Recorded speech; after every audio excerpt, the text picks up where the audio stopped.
Episode 35। अभय की ex girlfriend Rathore mention. अभय आयशा को लेकर घर पहुंचा और उसे सीधा अपने कमरे में ले गया। कुछ ही देर में अभय के दोस्त डॉक्टर अनुभव राठौर मेंशन पहुंचे, जिन्हें अनिरुद्ध ने ही कॉल करके घर बुलाया था। अनिरुद्ध उन्हें सीधा अभय के कमरे में ले गया। वहां पहुंचते ही डॉक्टर अनुभव की नज़र अभय के बेड पर लेटी हुई लड़की पर पड़ी। डॉक्टर अनुभव ने अभय को टीज करते हुए उससे बोला, ओह, तो आखिरकार मेरा भाई भी एक खूबसूरत लड़की के चक्कर में पड़ ही गया। अभय उसे घूरते हुए बोला, शट अप अनुभव, जिस काम के लिए तुझे यहाँ बुलाया गया है वो काम कर पहले। अच्छा ठीक है बाबा, तू गुस्सा मत हो, ये बोल अनुभव ने आयशा का चेकअप किया। क्या हुआ इसे? अभय ने थोड़ा सा सीरियस टोन में पूछा। स्ट्रेस और वीकनेस की वजह से ये बेहोश हो गई। प्रॉपर टाइम से खाना ना खाना, अपनी हेल्थ का भी ये लड़की ध्यान नहीं रखती है, अनुभव ने जवाब दिया। उसके बाद अभय और अनिरुद्ध अनुभव के साथ कमरे से बाहर आ गए। नीचे स्टडी रूम में तीनों अभी स्टडी रूम में बैठे कॉफ़ी पी रहे थे। अनुभव ने क्यूरियस होकर अभय से आयशा के बारे में उससे पूछा, भाई अब तो बता दे कि वो लड़की कौन है जिसके लिए तुझे इतना कंसर्न है। तेरी भाभी, अभय ने कॉफ़ी का सिप लेते हुए सीधा सा जवाब दिया। अनुभव ने जैसे ही अपनी कॉफ़ी का सिप लिया, अभय का जवाब सुनते ही उसने अगले ही पल उसने वो मुंह के अंदर की कॉफ़ी बाहर उगल दी। क्या? सच में? सच में वो भाभी है? लेकिन कब हुआ ये सब? तूने शादी कब करी? तू तो बड़ा छुपा रुस्तम निकला। अनुभव ने एक ही सांस में अभय को इतना कुछ पूछा था। हाँ, मैंने शादी कर ली अभी 2 महीने पहले, अभय ने बड़ी ही शांति से जवाब दिया। वहीं अनिरुद्ध तो अनुभव के चेहरे का उड़ा हुआ रंग देखकर मज़े ले रहा था। तो तूने गुपचुप तरीके से शादी रचाई है ना, ताकि तुझे हम लोगों को मिठाई ना खिलाने पड़ जाए, ताकि हम लोग भाभी के सामने तेरी पोल ना खोल दें, है ना? अनुभव अभय से काफ़ी ज़्यादा नाराज़ हो गया। ऐसा कुछ नहीं है, बस सब कुछ जल्दी जल्दी में हो गया, अभय ने अपने फ़ोन पर टाइपिंग करते हुए उसे जवाब दिया। एक बार फिर से स्टडी रूम में सन्नाटा छा गया। अनुभव अभी भी अभय को गुस्से से ही घूरे जा रहा था। वहीं अनिरुद्ध अनुभव के गुस्से से भरे चेहरे को देखकर अपनी हंसी को कंट्रोल करने की कोशिश कर रहा था। बस एक अभय ही था जिसे अनुभव की नाराज़गी से रत्ती भर भी फर्क नहीं पड़ रहा था। भाभी के आते ही तो तू काफ़ी बदल गया है अभय। तेरी शादी के लिए तो हम सब ने बहुत सपने सजाए थे, लेकिन तूने हम लोगों के सपनों पर पानी फेर दिया। अनुभव ने डिसअपॉइंट होते हुए उसे जब कहा, मैं तुझे फ्री होकर सब कुछ इत्मीनान से समझाऊंगा। ये बोलने के बाद अभय स्टडी रूम से बाहर चला गया। कमरे में दाखिल होते ही अभय ने देखा कि आयशा अपने बेड पर नहीं थी। अभय ने उसे आवाज़ दी, लेकिन तभी बाथरूम का दरवाज़ा खुला और तौलिए से अपने बाल सुखाते हुए आयशा बाहर निकली। उसे अपनी आंखों के सामने देख अभय की सांस में सांस आई।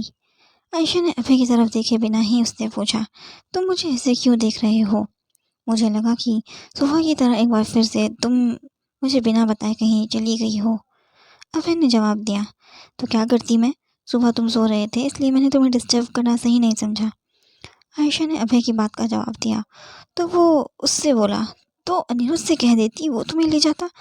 मैं कहना तो चाहती थी, लेकिन वो जिम से एक्सरसाइज करके लौटा था, इसलिए मैंने उसे भी डिस्टर्ब करना सही नहीं समझा, आयशा ने एक बार फिर से अभय को पलट कर जवाब दिया। अच्छा ठीक है, आगे से अगर तुम्हें कहीं जाना हो तो मुझे कह देना, मैं तुम्हें ले चलूँगा। अभय ने टॉपिक डिस्क्लोज करने का फ़ैसला किया, लेकिन तभी उसे जसबीर सहगल की याद आई, जो आयशा को ओपन वार्निंग देकर गया था उसे जान से मार डालने की। वैसे वो आदमी कौन था जो तुम्हें जान से मार डालने की धमकी देकर गया था? अभय ने उससे पूछा। तभी आयशा को भी जसबीर की याद आई। उसने बिना टाइम वेस्ट करे अभय को उसके बारे में बता देने का फैसला किया।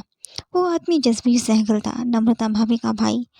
आयशा ने अभय से कहा, जसबीर सहगल तुम्हारी भाभी का भाई तुम्हें क्यों मारना चाहता है? आखिर तुमने उसका क्या बिगाड़ा है?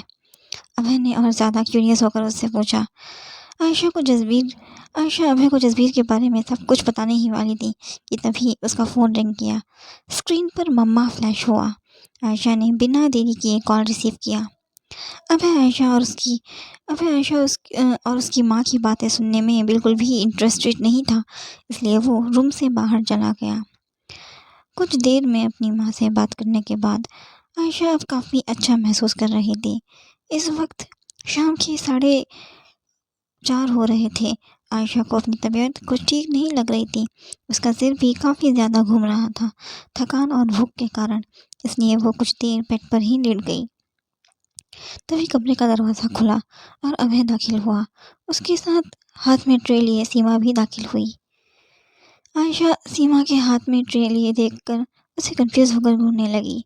तभी अभय उससे बोला, क्या हुआ? तुम इसे ऐसे क्यों घूर रही हो? तुम्हारे लिए चाय और स्नैक्स लेकर आई है सीमा, लेकिन मेरा तो फास्ट है, मैं नहीं खा सकती ये सब। आयशा ने सीधा ही मना कर दिया, तुम्हारी तबीयत बिल्कुल भी ठीक नहीं है, इसलिए तुम्हें फास्ट रखने की कोई ज़रूरत नहीं है, समझी तुम? अभय ने कड़क स्वर में उससे कहा। लेकिन जिद के मामले में तो आयशा भी कुछ कम नहीं थी। उसने भी अभय को कड़क स्वर में कह दिया, मैंने कहा ना तुमसे कि मेरा फास्ट है आज, मैं कुछ नहीं खाऊंगी, ले जाओ ये सब कुछ यहाँ से। ये बोलने के बाद आयशा ने अपनी करवट बदल ली। अभय आयशा से कुछ कह नहीं जा रहा था, तभी सीमा बोली, मैडम कम से कम थोड़ी सी चाय ही पी लीजिए। आयशा को किसी की के भी साथ बहस करने का मन नहीं था, इसलिए उसने सीमा की तरफ देखा, बिना ही उससे कुछ कहे उससे कहा, तुम चाय यहाँ टेबल पर रख दो, मैं पी लूँगी। सीमा ने ठीक वैसे ही किया जैसे आयशा ने उससे कहा था, और उसके बाद वो वहाँ से चली गई। सीमा के वहाँ से जाते ही अभय आयशा के पास बैठ गया और उसका सिर दबाने लगा। आयशा को अब काफ़ी अच्छा महसूस हो रहा था। वो अपनी बंद आंखों से बोली, अब काफ़ी अच्छा महसूस हो रहा है मुझे, ऐसे ही मुझे हेड मसाज देते रहो। अभय आयशा की बात पर मुस्कुराया और उसके माथे को चूमा। तुम्हें पता है, उस जसबीर की धमकी भरी कॉल के बाद मुझे तुम्हारी कितनी फिक्र होने लगी थी। अभय आयशा के कान में फुसफुसाया। तभी आयशा को कुछ याद आया। वो तुरंत उठकर बेड पर बैठते हुए अभय से बोली, अभय क्या तुम किसी कुलदीप मेहरवाल को जानते हो? कुलदीप मेहरवाल का नाम सुनकर अभय एकदम धक्का बक्का रह गया। उसने आयशा से सीरियस होकर पूछा, तुमने ये नाम कहाँ सुना? मैंने ये नाम जसबीर से सुना। वो कह रहा था कि पहले मेरा किडनैप कुलदीप मेहरवाल करने वाला था, लेकिन तभी मुझे जसबीर ने बचा लिया, बट एट द एंड मैं किडनैप हो ही गई थी।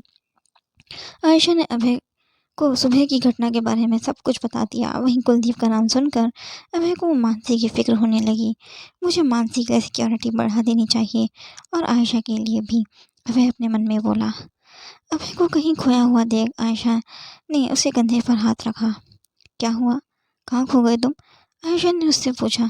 तो अभय ने अपना सिर ना में हिलाते हुए उससे कहा, कहीं नहीं, तुम आज के बाद मुझे बिना बताए कहीं नहीं जाओगी, समझी?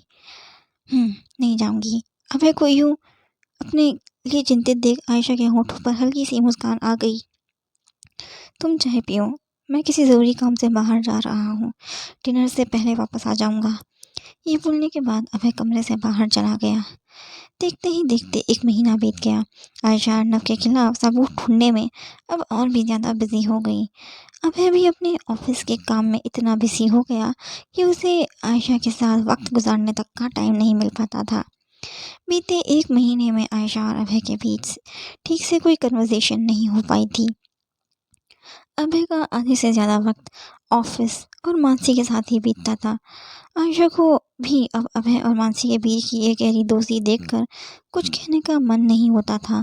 वो ये बात जान चुकी थी कि अभय के दिल में मानसी के लिए एक अलग ही जगह थी। उसका नंबर तो अभय के दिल और ज़िंदगी में कहीं लास्ट में आता था। इस तरीके से आयशा अभय की ज़िंदगी में ईद ईद ईद का चाँद थी। दोपहर के 2 बज रहे थे। आयशा अपने चैम्बर में बैठी हुई किसी दूसरे क्लाइंट की फाइल देख रही थी कि तभी उसका फ़ोन रिंग किया। स्क्रीन पर एक अननोन नंबर फ्लैश हुआ तो उसने कॉल इग्नोर किया। लगातार 5 बार उस नंबर से कॉल आया आयशा को, तो 6वीं बार उसने कॉल रिसीव करने का फ़ैसला किया। कॉल की दूसरी तरफ से एक आदमी की आवाज़ आई, hello ma'am, Manoj Kulkarni this side. Actually मुझे आपका नंबर मिसेस अंजलि डोगरा ने दिया है, मुझे आपसे अर्जेंटली मिलना है। उस आदमी ने आयशा से जब ये बात कही तो वो एक पल के लिए शांत रही। कुछ सोचते हुए आयशा उससे बोली, जी बताइए, आपको मुझसे क्या बात करनी है? मैम, मुझे आपसे मेरी बहन मोना के बारे में बात करनी है। वो डोमेस्टिक वायलेंस की शिकार हो गई है और हमें फैमिली वाले चाहकर भी कुछ नहीं कर पा रहे हैं। इसलिए मैं आपसे मिलना चाहता हूँ। मिसेस डोगरा कह रही थी कि आप इस केस में हमारी कुछ मदद कर सकती हैं। मनोज ने आयशा को सारी बात बताई तो वो उससे मिलने के लिए राज़ी हो गई। ठीक है, शाम 5 बजे मैं फ्री हो जाऊंगी। आप मुझे सेम नंबर पर टाइम एंड प्लेस टेक्स्ट कर दीजिए। इतना बोलने के बाद आयशा ने कॉल कट कर दिया। कुछ ही सेकंड्स में आयशा को टेक्स्ट मैसेज रिसीव हुआ। Please art cafe, time 5:30 PM। Message seen करने के बाद आयशा वापस से फाइल पढ़ने में बिजी हो गई।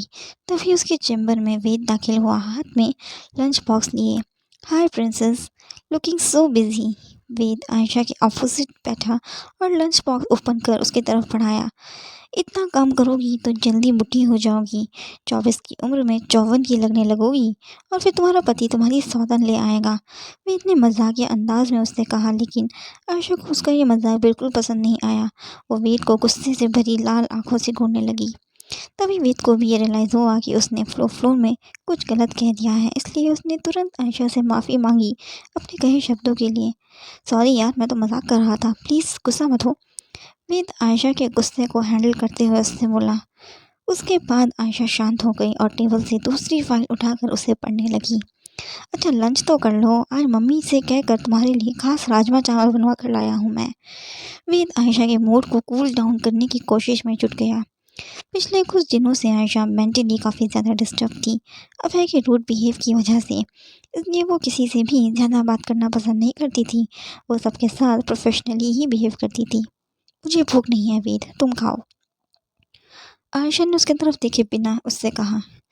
प्लीज़ आयशा, थोड़ा सा खा लो। मैं बहुत दिनों से नोटिस कर रहा हूँ तुम्हें, तुम अक्सर लंच स्किप करती हो। इससे तुम्हारी तबीयत बिगड़ सकती है।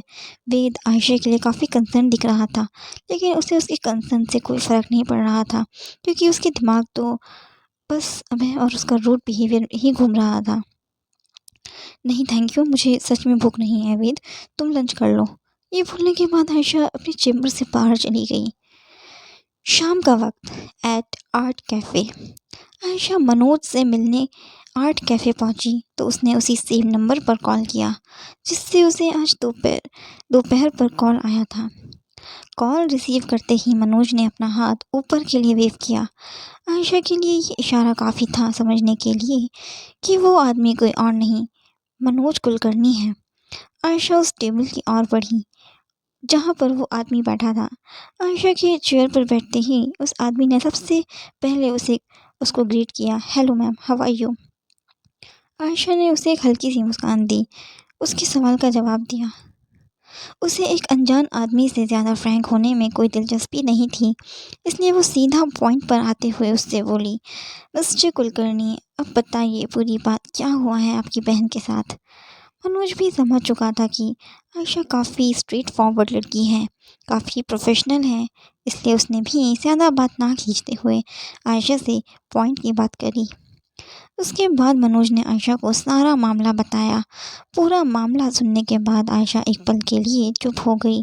फिर एक गहरी सांस लेते हुए वो मनोज से बोली, सी मिस्टर कुलकर्णी, देखा जाए तो आपकी बहन का केस इतना भी सीरियस नहीं है, लेकिन आप जो बात कह रहे हैं कि वो लोग उसके साथ घरेलू हिंसा करते हैं, तो वो बात पर ही केस बन पाएगा। और अगर कोई और बात है जो आप छुपा रहे हो तो ऐसा मत करिएगा, आगे जाके आपकी ही बहन को प्रॉब्लम हो सकती है।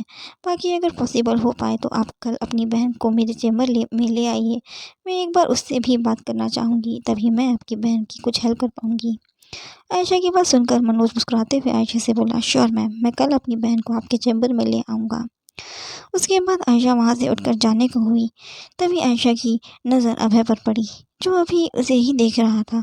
अभय के साथ कोई लड़की भी मौजूद थी। तभी आयशा की नज़र अभय के हाथ पर पड़ी।